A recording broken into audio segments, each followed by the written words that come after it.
कभी कभी सिर्फ एक दिन, सिर्फ एक तिथि और एक नक्षत्र इतना शक्तिशाली होता है कि आपकी किस्मत की धारा मोड़ देता है। आज का दिन 22 सितंबर सिर्फ कैलेंडर का एक पन्ना नहीं है। यह वो दुर्लभ संयोग है जब तिथि, नक्षत्र और ग्रहों की चाल मिलकर ऐसा ऊर्जा द्वार खोलते हैं जो हर इंसान के जीवन को छूने की ताकत रखता है। आज का सूरज उगते ही ब्रह्मांड ने संकेत दे दिया है, जो जागरूक होगा, जो आस्था रखेगा, वही इस संयोग का लाभ उठा पाएगा। बाकी लोग बस देखते रह जाएंगे कि कैसे उनके सामने अवसर आया और निकल गया। ये तिथि केवल साधारण नहीं है, बल्कि पूर्वजों के आशीर्वाद और दिव्य शक्तियों की कृपा को अपने साथ लेकर आई है। और जो भी इस संयोग की ताकत को पहचान कर सही विधि से इसका उपयोग करेगा, उसके जीवन से दरिद्रता, कष्ट और अंधकार मिटने लगेंगे। तो अगर आप भी महसूस कर रहे हैं कि किस्मत आपके हाथ से फिसल रही है, अगर आप भी बार बार असफलताओं से टूट चुके हैं, तो रुकिए, क्योंकि आज का दिन आपको वही शक्ति देने वाला है जो आपके जीवन की काया को पलट सकती है। ये सिर्फ पंचांग नहीं, ये एक चेतावनी और अवसर है। अब सवाल ये है, क्या आप तैयार हैं इस रहस्य को जानने और इसे अपनाने के लिए? कभी कभी जीवन में ऐसा दौर आता है जब सब कुछ हमारे हाथों से फिसलता चला जाता है। मेहनत करने के बावजूद सफलता दूर भागती है, धन पास आते आते छिन जाता है, घर में लक्ष्मी नहीं ठहरती और मन में एक अदृश्य बोझ बैठ जाता है। आप सोचते हैं, क्यों बार बार अक्सर हाथ से अवसर निकल जाते हैं, क्यों बार बार काम बिगड़ जाता है, और क्यों बार बार घर में अशांति, कर्ज और तंगी का साया मंडराता रहता है। क्या ये महज संयोग है या फिर किस्मत का लिखा? नहीं, ये केवल संयोग नहीं, बल्कि उस नकारात्मक शक्ति का असर है जो अनजाने में हमारे जीवन पर हावी हो जाती है। यह वह अदृश्य बंधन है जो हमें हमारी मंजिल तक पहुंचने से रोक देता है। आज 22 सितंबर का यह विशेष दिन, वह रहस्यमय तिथि, यह दुर्लभ नक्षत्र और संयोग हमें मौका दे रहा है उस अदृश्य बंधन को तोड़ने का। आज का दिन केवल एक और सोमवार नहीं, यह वह दिन है जब चंद्रमा और सूर्य की गति, उत्तर फाल्गुनी नक्षत्र की स्थिति और प्रथम तिथि का मिलन एक ऐसा विशेष संयोग बना रहा है जिसके बारे में कहा गया है कि जो साधक श्रद्धा से उपाय करे, उसके घर में अस्थायी लक्ष्मी का आगमन होता है। जी हाँ, अस्थायी लक्ष्मी, वह लक्ष्मी जो आती तो है पर टिकती नहीं, वह लक्ष्मी जो बार बार आपके घर से फिसल जाती है।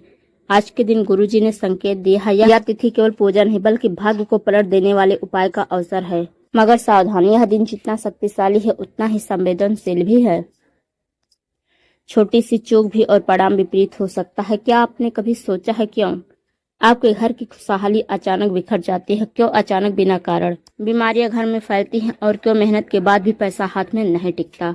ये सवाल मामूली नहीं है, इन सब का जवाब छिपा है हमारे पूर्वजों की आत्माओं, हमारे कर्मों और उन अदृश्य शक्तियों में जो इस समय सक्रिय हो जाते हैं। और आज इस श्राद्ध पक्ष की प्रथम तिथि के बाद शुरू हुआ है यह नया चक्र आपके जीवन से वह सब कुछ मिटा सकता है जो आपको बार बार नीचे गिरा रहा था। लेकिन इसके लिए आपको करना क्या होगा? एक विशेष उपाय, ऐसा उपाय जो श्री महापुराण में बताया गया है, ऐसा उपाय जिसे करने के बाद व्यक्ति का भाग्य ही नहीं, उसकी पूरी दिशा बदल जाती है। याद रखिए, यह कोई सामान्य पूजा नहीं है, यह कोई रोजमर्रा की प्रार्थना नहीं है, यह एक रहस्यमय साधना है जिसे केवल सही दिन, सही समय और सही विधि से करने पर ही फल प्राप्त होता है। गुरुजी कहते हैं, भाग्य बदलने के लिए सिर्फ मेहनत ही नहीं, सही समय सही साधना भी करनी पड़ती है।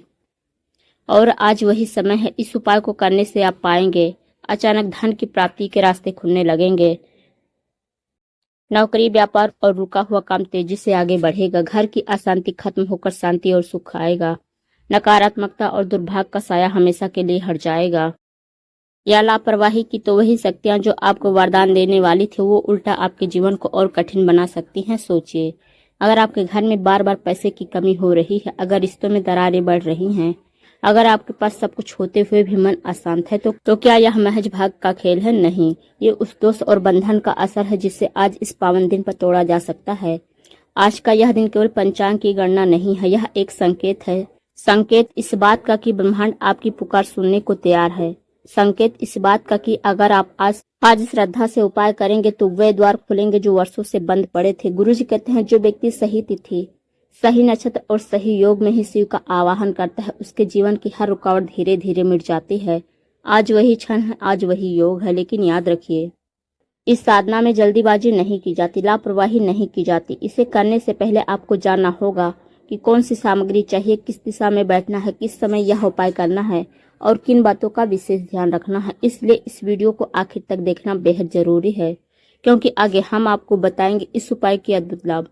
वह चेतावनी जिसे अनसुना करना भारी पड़ सकता है। आवश्यक सामग्री, सही स्थान और समय, पूरी विधि जिसे करके आप अपने जीवन को बदल सकते हैं। और वे सावधानियां जिन्हें अपनाकर आप न केवल धन बल्कि भगवान शिव का आशीर्वाद भी पा सकते हैं। याद रखिए, यह अवसर बार बार नहीं मिलता, यह दिन बार बार नहीं आता और यह संयोग शायद आपके जीवन में दोबारा ना बने। तो अगर आप वाकई में चाहते हैं कि आपकी किस्मत चमके, आपके घर में सुख समृद्धि आए, आपका रुका हुआ पैसा चलने लगे, आपका कारोबार ऊंचाइयों तक पहुंचे, तो आपको यह उपाय जरूर करना होगा। अभी इस क्षण एक निर्णय लें।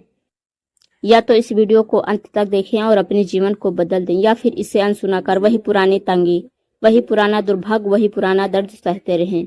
अब चुनाव आपके हाथ में है।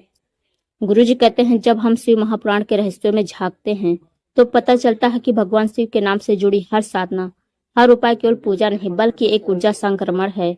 यह ऊर्जा जो न केवल हमारे जीवन को संवारती है बल्कि हमारे चारों ओर की नकारात्मक शक्तियों को भी नष्ट कर देती है।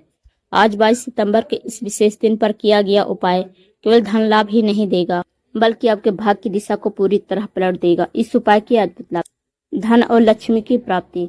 घर में जो धन आता है लेकिन टिकता नहीं, अब वह अस्थायी रूप से टिकेगा। अचानक से नए स्रोत खुलने लगेंगे, चाहे नौकरी हो, तरक्की हो, व्यापार में बड़ा लाभ हो या अप्रत्याशित धन की प्राप्ति। जो लोग लंबे समय से कर्ज में दबे हैं उनके लिए यह उपाय कर्ज मुक्ति का मार्ग खोल देगा। दुर्भाग्य का अंत, लगातार असफलताओं और बदकिस्मती का दौर टूट जाएगा। ग्रह नक्षत्रों से उत्पन्न बाधाएं धीरे धीरे समाप्त होंगी। घर में अजीब सी घटनाएं, अशुभ संकेत और डरावने सपने गायब होने लगेंगे। नकारात्मक शक्ति से रक्षा। जिन परिवारों पर नजर या बुरी नजर का असर है वहां यह उपाय ढाल बनकर खड़ा होगा। हर प्रकार की अड़चनें, अज्ञात भय और अदृश्य रुकावटें दूर होंगी। साधक के चारों ओर एक सुरक्षा कवच तैयार हो जाएगा। शांति और सुख का आगमन। घर में हर समय रहने वाली कलह और अशांति समाप्त होगी। रिश्तों में मधुरता आएगी। मानसिक तनाव और बेचैनी कम होगी और मन शांत। पूर्वजों का आशीर्वाद, पितरों की कृपा प्राप्त होगी। जो काम वर्षों से अटका हुआ है वह अचानक गति पकड़ लेगा। जीवन में स्थिरता और सुरक्षा की भावना आएगी। लेकिन अब आती है सबसे बड़ी चेतावनी। गुरुजी कहते हैं, ऊर्जा वही है पर यह वरदान भी बन सकती है और अभिशाप भी। अगर इस उपाय को सही समय, सही दिशा और सही विधि से नहीं किया गया तो वही शक्ति जो आपको मदद करने के लिए तैयार है उल्टा आपके खिलाफ हो जाएगी। गलत दिशा में बैठकर किया गया उपाय धन हानि का कारण बन सकता है। अशुद्ध सामग्री के साथ किया गया पूजन जीवन में और बाधाएं खड़ी कर सकता है। अगर उपाय करते समय मन शुद्ध ना हो, श्रद्धा ना हो तो इसका प्रभाव शून्य हो जाएगा। और सबसे बड़ी बात, अगर आपने इसे बीच में छोड़ दिया, अधूरा किया तो यह साधना अपूर्ण रह जाएगी और परिणाम उल्टे भी हो सकते हैं। याद रखिए, यह खेल नहीं है, यह कोई साधारण प्रयोग नहीं है। यह वह रहस्यमय साधना है जिसे शिव महापुराण में भविष्य बदलने की कुंजी कहा गया है। अगर आप वाकई चाहते हैं कि यह उपाय आपके जीवन में चमत्कार करे तो आपको इसे उसी श्रद्धा और अनुशासन से करना होगा। और इसलिए अब आगे हम आपको बताएंगे सबसे अहम हिस्सा। आपको जानना होगा आवश्यक सामग्री, सही स्थान और सही समय, क्योंकि बिना इन 3 बातों के ज्ञान के यह उपाय अधूरा और बेअसर है।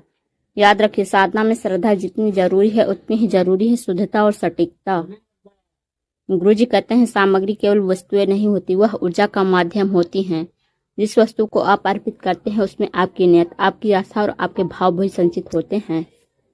इसलिए प्रत्येक सामग्री का महत्व है।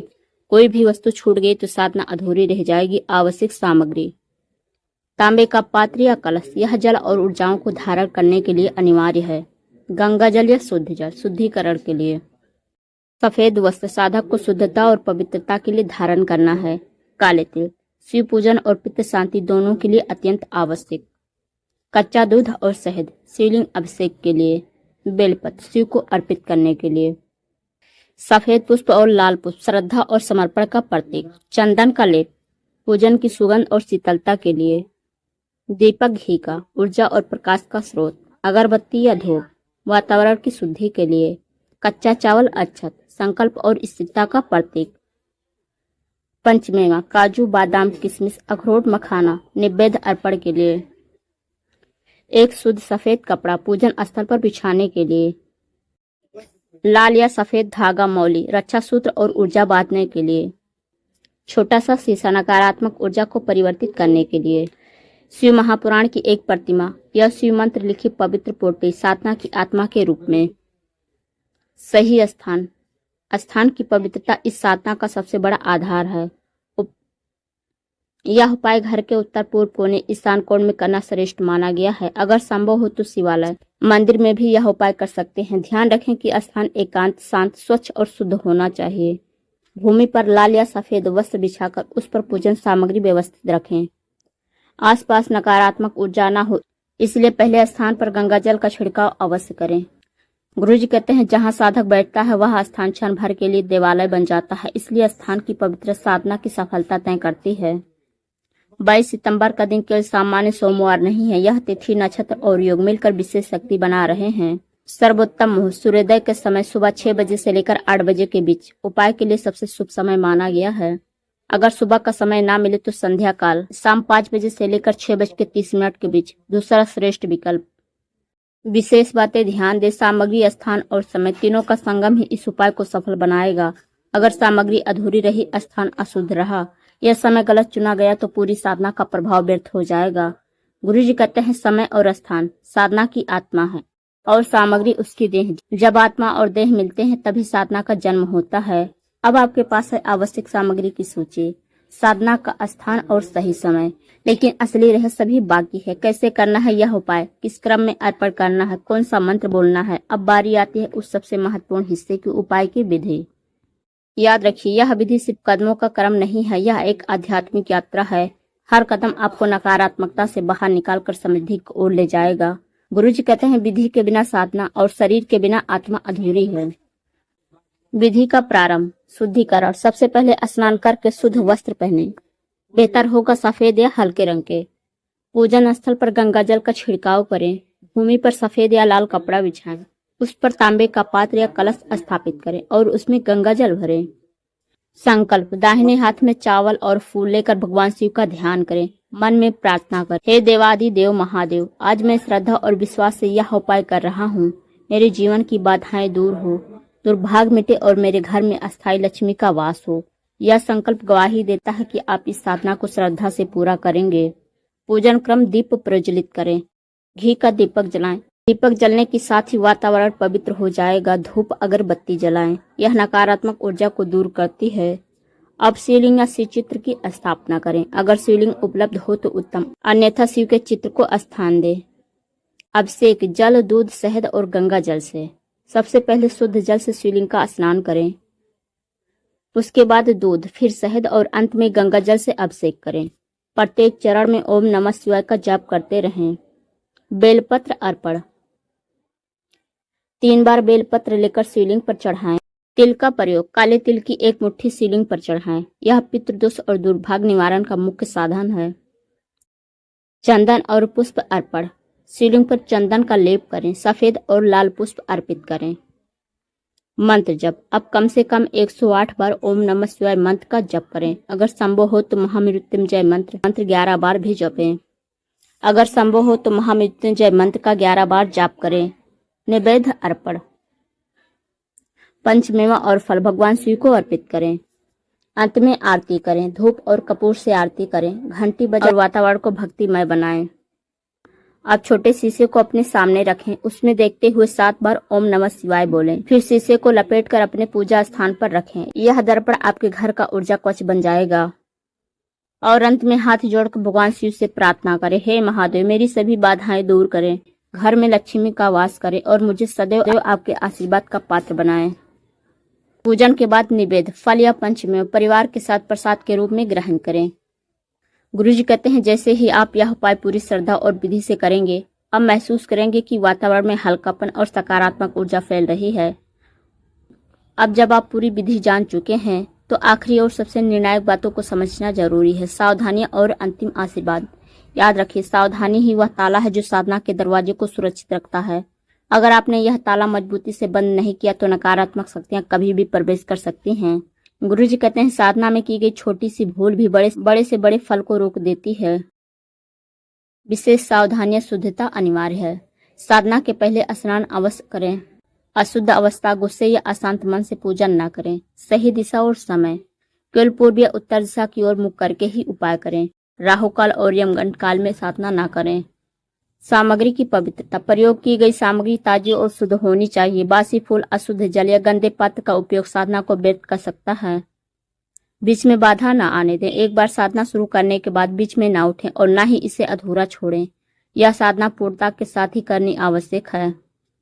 मंत्र जाप में एकाग्रता। जाप करते समय मन को इधर उधर भटकने ना दें। यदि मन भटके तो तुरंत ध्यान पुनः शिवलिंग पर केंद्रित करें। गुप्तता बनाए रखें। इस साधना का परिणाम तभी मिलेगा जब आप इसे गुप्त रखेंगे। गुरु जी कहते हैं, भगवान शिव केवल वस्त्र या जल फूल से प्रसन्न नहीं होते, वे प्रसन्न होते हैं श्रद्धा से, नियत से और आस्था से। इसलिए जब आप यह उपाय करें तो केवल धन की इच्छा से ना करें। शिव से यह भी प्रार्थना करें कि वे आपको सही मार्ग दिखाएं, आपके मन को शांति दें और आपके परिवार को सुख समृद्धि दें। याद रखिए, धन तो केवल साधन है, लेकिन शिव का आशीर्वाद आपके जीवन के हर क्षेत्र में समृद्ध करेगा। 22 सितंबर का यह दिन केवल पंचांग का एक अंक नहीं है। यह हवा छाना जब भाग्य के द्वारा आपके लिए खुल सकते हैं। हवा छाना जब आप दुर्भाग्य और नकारात्मकता से मुक्त होकर नई राह पर चल सकते हैं। लेकिन चुनाव आपका है। क्या आप इस अवसर को श्रद्धा और विश्वास के साथ थामेंगे या फिर इसे साधारण समझकर जाने देंगे? गुरु जी कहते हैं, जो श्रद्धा से कदम बढ़ाता है, शिव स्वयं उसका हाथ थाम लेते हैं। अगर आज आपने यह साधना पूरी निष्ठा और पूरे विश्वास से की तो आने वाले दिनों में आप स्वयं देखेंगे कि जो काम वर्षों से रुका हुआ था वह अचानक बढ़ जाएगा। धन की कमी धीरे धीरे खत्म होगी। घर में शांति, सुख और समृद्धि का प्रवाह होगा। और सबसे बढ़कर आपको यह एहसास होगा कि भगवान शिव का हाथ आपके सिर पर है। और अंत में हाथ जोड़कर यही प्रार्थना करें, हे महादेव, मेरी साधना को स्वीकार करें, मेरे दुर्भाग्य को मिटाएं, मेरे घर में सुख शांति, मेरे घर में सुख और लक्ष्मी का वास करें, मुझे सदैव आपके आशीर्वाद का पात्र बनाएं। यही है वह रहस्यमय उपाय जो आपके जीवन को अंधकार से प्रकाश की ओर, दुर्भाग्य से समृद्धि की ओर और अशांति से शांति की ओर ले जाएगा।